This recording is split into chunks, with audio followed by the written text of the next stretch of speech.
तो यहाँ से हम आगे बढ़ते हैं आज, है ना। ये सीड टॉपिक है ना।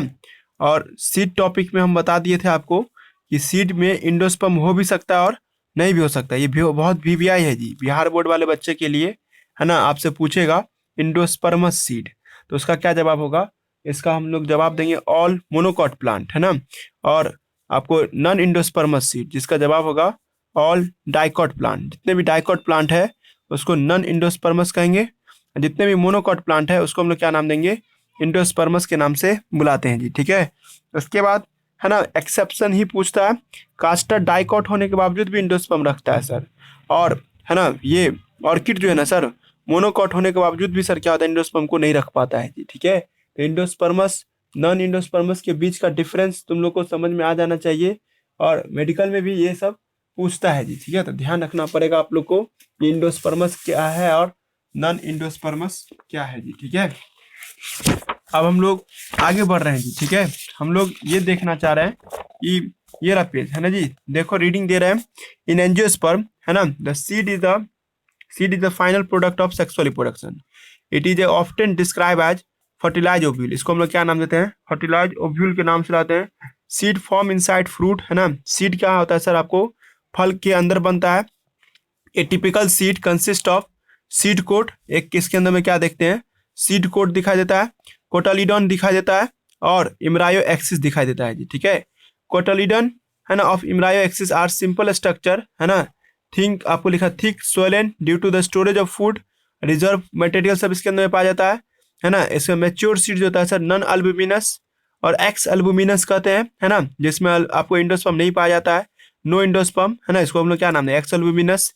It is a completely consume by embryo, है ना। एग्जाम्पल क्या है? मटर होगा, ग्राउंड नट होगा। अल्बुमिनस का मतलब क्या होता है? ऐसा कोई सीड जिसमें, है ना, इंडोस्पर्म पाए जाते हो sir. Not completely consume bye, है ना, नॉट कम्प्लीटली यूज बाय, है ना, अब डेवलपिंग ए एम्ब्रायो, है ना जी। वीट हुआ, मेज हुआ, बार्ली हुआ और कास्टर हुआ जी, ठीक है। ये सब किसका एग्जाम्पल होगा सर? आपको अल्बुमिनस सीड का एग्जाम्पल होगा जी। यहाँ तक तुम लोग को कल हम टेक्निकल थ्योरी दे करके पढ़ा दिए थे जी, ठीक है। इसके आगे बढ़ते हैं, है ना, और उसके आगे का भी बात सब हम लोग समझने की कोशिश करते हैं जी, ठीक है। हम लोग, है ना, एक बात और देख लिए थे, ठीक है, ये ला हिस्सा में, ठीक है। इंडोस्पर्मस सीड देख लिए थे जी, ठीक है। नॉन इंडोस्पर्मस सीड देख लिए थे, है ना। एक मिनट।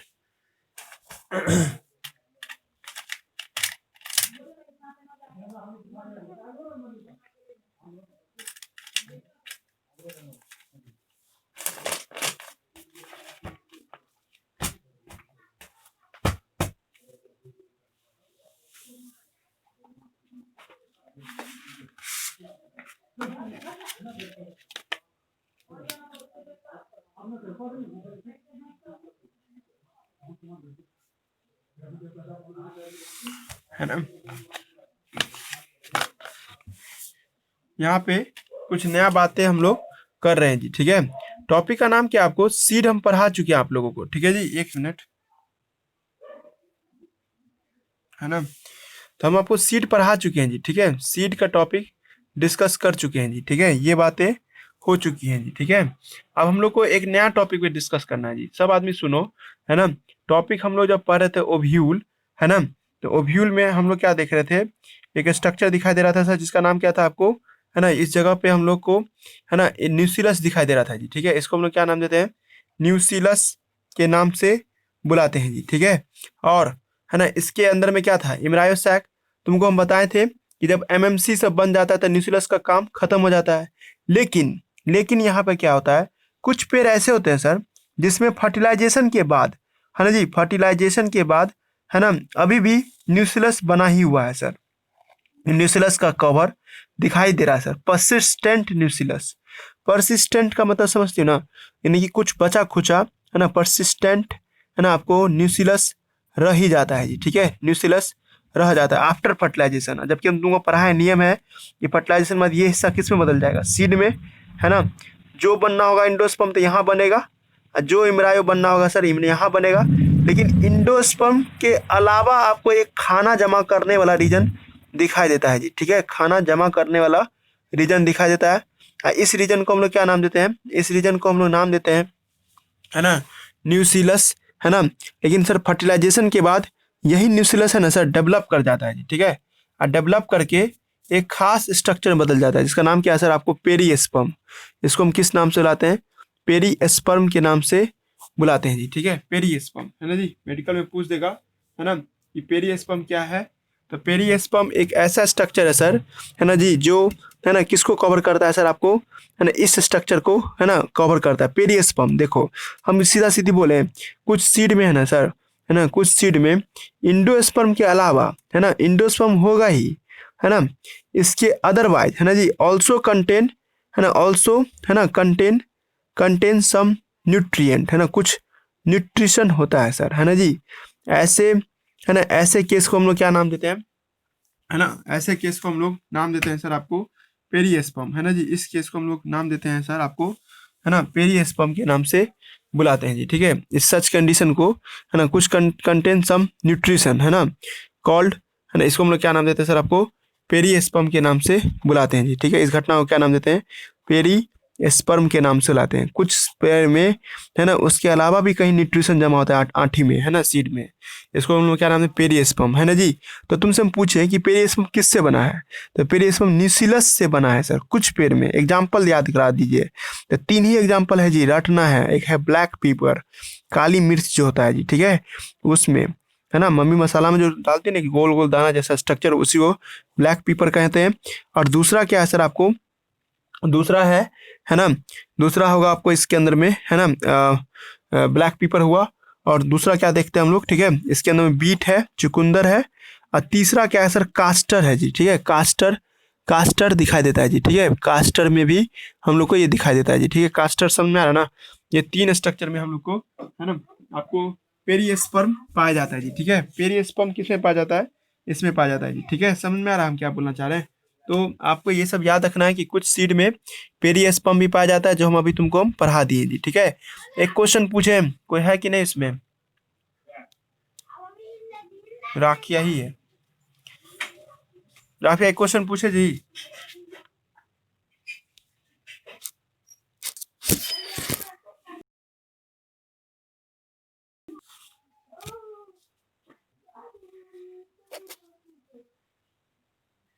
एक मिनट, ये भगवान क्या हो गया।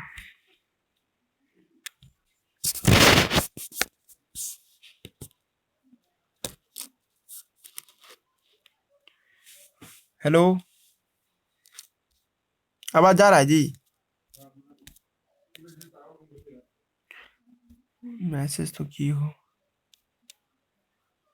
हाँ, तो देखो क्वेश्चन है तुमसे, ठीक है, बता देगी तो एक डेयरी मिल्क मिलेगा, ठीक है। क्वेश्चन ये है ना कि पेरीस्पर्म क्या होता है ना। पेरीस्पर्म कैसा सेल होगा, हैप्लॉइड सेल होगा कि सर आपको ट्रिप्लॉइड सेल होगा क्योंकि खाना जमा कर रहा है, और या नहीं तो डिप्लॉइड होगा या 4n होगा जी, ठीक है। इसमें से कौन सा सेल होगा जी, है ना। पेरीस्पर्म का न्यूक्लियस कैसा होगा जी, क्वेश्चन समझी ना, जवाब दो जल्दी से। हेलो,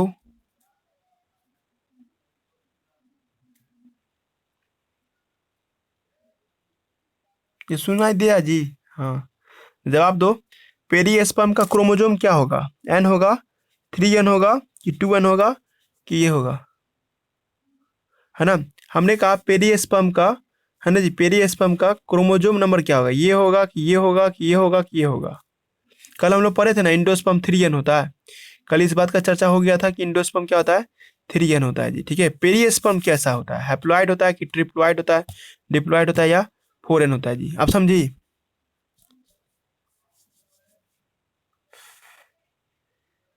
वेरी गुड, यही होगा आंसर, सही है ना। पेरीस्पर्म क्या होता है सर, आपको डिप्लॉइड होता है जी, ठीक है।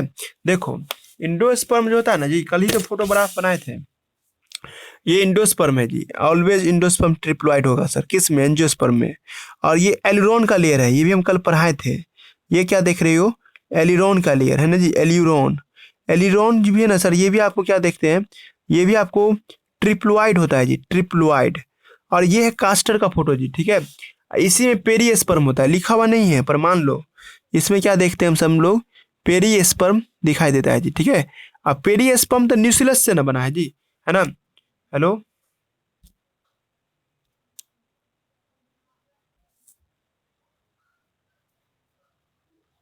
हाँ तो बोले तो सही है ना, हम तो बोल दिए कि सही बोलियो। हाँ तुम्हारा सही था जी। हाँ तो हम कहना चाह रहे थे कि आपको कि पेरिस्पर्म क्या होता है सर आपको, है ना, इसमें पाया जाता है सर, किस में पाया जाता है, कास्टर में पेरिस्पर्म पाया जाता है जी, ठीक है। अब पेरिस्पर्म 2n होता है, लॉजिक क्या है इसके पीछे का, इसके पीछे का लॉजिक है सर न्यूक्लियस से बनता है जी, ठीक है, न्यूक्लियस से, है ना, बनता है जी, ठीक है। और न्यूक्लियस से बना है सेल ना, तो न्यूक्लियस सेल क्या होता है 2n, जब ये 2n होगा तो ये भी क्या होगा सर आपको 2n होगा, पेरिस्पर्म भी आ रहा बात समझ में। तो ये हो गया, है ना, तो ये बात भी तुम लोग को आज समझ में आ गया। अब आ जाओ सीड, और भी बात करते हैं जी सीड के बारे में। तो सीड के बारे में क्या बात करते हैं सर, ये इस पे सीड कोट होता है जी, तुमको पता ही है। इस पे हम लोग क्या देखते हैं सर, सीड कोट, है ना। सीड का जो छिलका होता है ना सर, दोहरे परत का बना होता है जी। अब एक चना का तुम इमेजिन कर लो, उसमें हम देखते हैं कि ऊपर से छिलका होता है, एक अंदर की ओर से भी छिलका होता है। ऊपर से थोड़ा डार्क होगा, अंदर से कम डार्क होगा जी। तो हम कहे भी थे आप लोगों को, चना दो छिलका का बना होता है, लेकिन दोनों इतना सर करीब करीब रहता है ना सर, पता ही नहीं चलता कि दोनों एक साथ अलग अलग भी हो सकता है। पर इसको माइक्रोस्कोप से देखिएगा तो दो दो छिलका इस पे पाया जाता है जी, ठीक है। तो मेरा कहना है कि आउटर छिलका को है ना सर टेस्टा बोलते हैं, और इनर के जो छिलका है सर, इनर का जो कवर देख रहे हैं उसको टेगमेन बोलते हैं, टेगमेन। तो सर आपको इसमें दो हिस्सा दिखाई देता है, एक टेस्टा, दूसरा क्या होता है आपको टेगमेन, है ना जी, आउटर टेस्टा, इनर क्या होगा सर आपको टेगमेन, है ना जी। तो दो आपको इस पे क्या दिखाई देगा, आपको छिलका दिखाई देगा जी। और एक बार जब देखो सर, एक कच्चा सीड है जी, सीड अभी एकदम नया है, जैसे तुम मटर खरीदी थी एकदम नया, अभी कच्चा मटर है जी, तो उसमें क्या होगा, ज़्यादा पानी होगा, है ना जी। लेकिन जैसे ही वो, है ना जी, सूख जाएगा जी, ठीक है, ड्राई होगा, है ना जी, इसमें से सारा पानी निकल जाएगा जी, ठीक है। देखो तुम कैसे समझ जाओगे सीड पक गया है, ये सीड अभी न्यू है ना, ग्रीन होगा। जैसे हरा मटर खरीदो ना, तो हरा मटर मतलब वो जो लिक्विड ये रहता है पेड़ का जो सीड रहता है सो। लेकिन जैसे ही तुम उसको, है ना, सूख जाएगा ना, देखो कभी कभी तुम मार्केट में जाओ, चना सूखा हुआ चना लोगी, है ना, एकदम सूखा एकदम सुकड़ा हुआ रहता है सर, काहे, तो उसका सारा पानी निकल जाता है जी। इमेजिन करो जब सीड से पानी निकल जाएगा ना सर, तो वो क्या हो जाता है, ड्राई हो जाता है, ड्राई, और मैच्योर हो जाता है जी, ठीक है। और क्या हो जाता है, वो मैच्योर हो जाएगा जी, ठीक है। मेरी बात समझ में आ रहा है ना। सर हम कैसे समझ जाएंगे कि कोई सीड है ना पक गया है या मैच्योर हो गया सर, अब जवान हो गया जी, ठीक है। तो इसके पीछे का कारण है कि जो भी सीड है ना, उसमें आपको 10 से 14 ही परसेंट क्या होगा, वाटर मिलेगा जी, ठीक है। मतलब 10 से 15% पानी, 10 से 15% पानी मिलेगा सर। हम समझ जाएंगे सर वो क्या है, कि वो सूख गया है। जैसे मान लो तुम नारियल खरीद के लाई, नारियल का जितना वजन है सर, उस वजन का है ना सर आपको 10% ही उसमें पानी निकला, मतलब मसलेंगे तो पानी निकलेगा कितना, 10 से 15%। हम समझ जाएंगे सर कि उसमें सर, है ना, क्या है सर, आपको नहीं कि सारा पानी निकल चुका है। जा रहा मेरी बात समझ में, हम क्या बोलना चाह रहे हैं, ये एक सीड के अंदर में कितना पानी होगा, इस बात का डिसीजन, है ना, कैसे लिया जाता है ना। तो उससे जब 10 यानी कोई सीड मैच्योर कर गया कि नहीं किया है सर, कैसे समझ गया। सीड मैच्योरिटेशन का काम हम लोग ऐसे समझते हैं सर, जिसमें, है ना, क्या देखते हैं सर, आपको 10 से 15% पानी हो तो हम समझ जाएंगे सीड क्या हो गया, मैच्योर हो गया। ये बात भी तुमको समझा दिए। कल का सिलेबस सब याद आ रहा है ना, कल हम क्या क्या सब पढ़े थे, तो हम पढ़े थे कल हम लोग, है ना जी, कहे थे ना सीड का सिलेबस में क्या क्या पढ़ेंगे जी। तो हम लोग सीड का सिलेबस डेफिनेशन पढ़ेंगे जो पढ़ा दिए, कंपोनेंट भी समझा चुके हैं, आपको सीड का टाइप भी समझा चुके हैं। अब ये टॉपिक रह गया डोरमेंसी। डोरमेंसी क्या होता है सो सुनो, है ना जी। जब तुम कोई सीड लगाती हो, जैसे तुम आम का सीड देखो, इमेजिन करो सब लड़का कि मैंगो का सीड कब आ जाता है जी, ठीक है, जून के महीना में आ जाता है, आम पकने लगता है जून के महीना में। और तुम जून के महीना में आम खाओ, ठीक है, और उसके आठी को तुम फेंको बारी में, ठीक है, और सोचोगे क्या कि सर कल के डेट में या 4 दिन के अंदर पेड़ निकल जाएगा, लेकिन नहीं निकलेगा जी। देखना जून के महीना में ना जल्दी सर आम का पेड़ बाहर नहीं आता रहता है सर, कितनों पानी दीजिए, कितनों उसको सेवा सत्कार कीजिए, नहीं आएगा जी, ठीक है। क्योंकि सर इसका एक प्राकृतिक बना हुआ है, एक मानसिकता बना हुआ है कि जून के महीना में अपने देश में क्या रहता है, एक तो सूखा पड़ा रहता है जी। जब तक जून का महीना लास्ट हो जाता है तब जाके बारिश होना शुरू होता है, या जुलाई के महीना में बारिश होता है जी, ठीक है। तो जून के महीना में हम आम के आठी को खा के अपने बाड़ी में फेंक दें तो पेड़ नहीं आता है, क्योंकि जानता है आठी कि बाहर का माहौल अभी ठीक नहीं है, वो इलाका अभी बहुत गर्म है ना, या सूखा पड़ा हुआ है ना। बच्चा जब शुरू शुरू में पानी मांगेगा तो उसको पानी की व्यवस्था नहीं होने के कारण पेड़ मर भी सकता है। तो कुछ समय के लिए इमरायो है ना जी, है ना, अपने आप को रेस्ट में रख लेता है, ताकि क्या हो, है ना जी, जब बारिश का सीजन आ जाए और जब अच्छा खासा बारिश हो जाए तब वो अपने पेड़ को, है ना, डेवलप करेगा जी। ठीक है, तो ऐसे सिचुएशन से बचने के लिए सर क्या करता है सर, वो, है ना, अपने आप को कुछ दिन के लिए छुपा लेता है सर। इस समय को ही हम लोग क्या नाम देते हैं, डोरमेंसी के नाम से बुलाते हैं, डोरमेंसी। डोरमेंसी का मतलब क्या होता है, टू टाइड, है ना, टू टाइड, है ना, छुपा लिया सर, टाइड, है ना, आपको ओवर, है ना, इन अनफेवरेबल कंडीशन, है ना जी, फेवरेबल, है ना, फेवरेबल कंडीशन, है ना, अपने मुश्किल हालात में सर क्या करता है, अपने आप को, है ना जी, बचा लेता है जी। इस सिचुएशन को हम लोग क्या नाम देते हैं, है ना जी, इस घटना को, है ना जी, हम लोग डोरमेंसी के नाम से बुलाते हैं जी। इस घटना को हम लोग क्या नाम देते हैं, डोरमेंसी, है ना जी। डोरमेंसी का मतलब क्या होता है, मुश्किल हालात में अपने आप को छुपा के रखना sir, such situation is called dormancy. जा रहा है मेरी बात समझ में? डोरमेंसी का मतलब, है ना जी, डोरमेंसी का मतलब क्या होता है कि कोई पेड़, है ना, अपने आप को सर, है ना, मुश्किल हालत में नहीं दिखाएगा। इस सिचुएशन को डोरमेंसी कहते हैं सर। इसको, है ना,